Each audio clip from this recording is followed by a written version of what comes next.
10 Desember. Shalom Bapak Ibu yang terkasih di dalam Tuhan. Kebenaran pada saat ini berjudul Tidak Ada Lagi Kesempatan.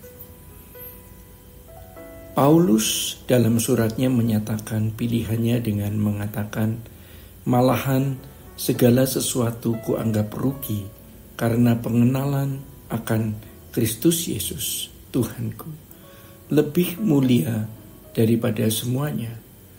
Oleh karena dialah aku telah melepaskan semuanya itu dan menganggapnya sampah supaya aku memperoleh Kristus. Ini pilihan, ya. Mumpung ada kesempatan memilih. Tindakan memilih Tuhan dibayar dengan melepaskan segala sesuatu. Jadi kalau belum melepaskan segala sesuatu, berarti belum memilih Tuhan. Sebenarnya tindakan Paulus ini adalah realisasi dari tulisan sebelumnya di Filipi 2 ayat 6-8 yang bunyinya sebagai berikut. Hendaklah kamu dalam hidupmu bersama menaruh pikiran dan perasaan yang terdapat juga dalam Kristus Yesus, yang walaupun dalam rupa Allah tidak menganggap kesetaraan dengan Allah itu sebagai milik yang harus dipertahankan, melainkan telah mengosongkan dirinya sendiri dan mengambil rupa seorang hamba dan menjadi sama dengan manusia, dan dalam keadaan sebagai manusia ia telah merendahkan dirinya dan taat sampai mati, bahkan sampai mati di kayu salib. Saudara-saudara, Yesus bisa menikmati dunia ini ketika ditawari keindahan dunia di awal pelayanannya, tetapi Yesus memilih menyembah dan hanya berbakti kepada Allah Bapa saja. Tuhan Yesus mengajarkan bahwa kita harus menikmati kerajaan Allah sejak hidup di bumi ini. Itulah sebabnya, selagi masih ada kesempatan, kita harus menghadirkan pemerintahan kerajaan Allah untuk kita nikmati. Kerajaan Allah bukan soal makan dan minum, tetapi damai sejahtera, sukacita, dan kebenaran oleh Roh Kudus. Dengan demikian, kita tidak terikat oleh dunia seperti manusia pada umumnya. Dan kehidupan Yesus ini merupakan model dari kehidupan anak Allah yang harus kita kenakan. Prinsipnya, filosofinya jelas. Di antaranya Yesus berkata, serigala mempunyai liang dan burung mempunyai sarang, tetapi anak manusia tidak memiliki tempat untuk meletakkan kepalanya. Ini model kehidupan yang hanya difokuskan kepada Allah dan kerajaannya. Maka dari itu di dalam Yohanes 4 ayat 34, Tuhan Yesus berkata, makananku adalah melakukan kehendak Bapa dan menyelesaikan pekerjaannya. Memang kehidupan yang diperagakan oleh Yesus adalah kehidupan yang tidak wajar di mata dunia. Tetapi kita harus mengenakannya.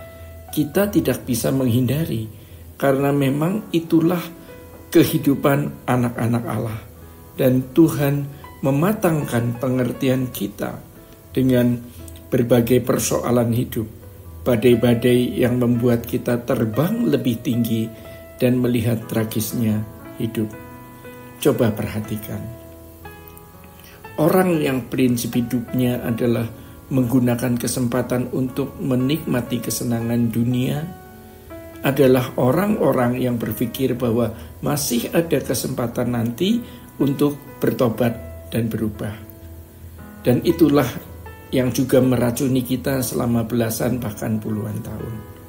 Sebaliknya, orang yang memiliki prinsip hidup seperti Paulus, yaitu hidup untuk mengabdi dan melayani Tuhan, akan lebih cenderung berpikir bahwa tidak akan ada lagi kesempatan untuk bertobat dan berubah. Karenanya di dalam tulisannya di Efesus 5 ayat 15-16 Paulus mengatakan, Karena itu perhatikanlah dengan seksama bagaimana kamu hidup.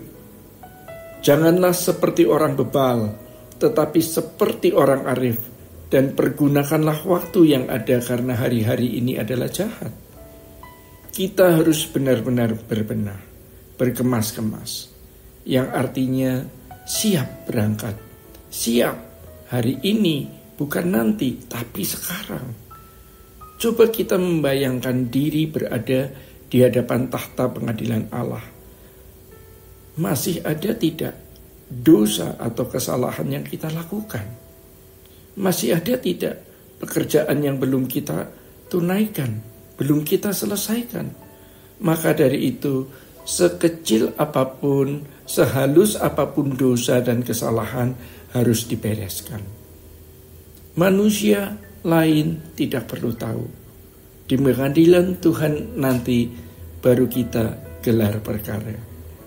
Saudara-saudara, jadi kalau orang Kristen masih ada dalam filosofi bagaimana menikmati kesenangan dunia, ini adalah orang Kristen yang belum bisa digolongkan sebagai orang percaya dan jangan mengaku percaya. Sebab orang percaya itu harus percaya semua yang dikatakan Tuhan dan melakukannya. Kalau kita percaya rumah kita di surga, kita bukan berasal dari dunia ini. Hati kita tidak mungkin mendua, tetapi sejujurnya kita sudah mendua. Syukur kalau kita sadar, maka kita harus nekat supaya kita tidak balik ke belakang lagi.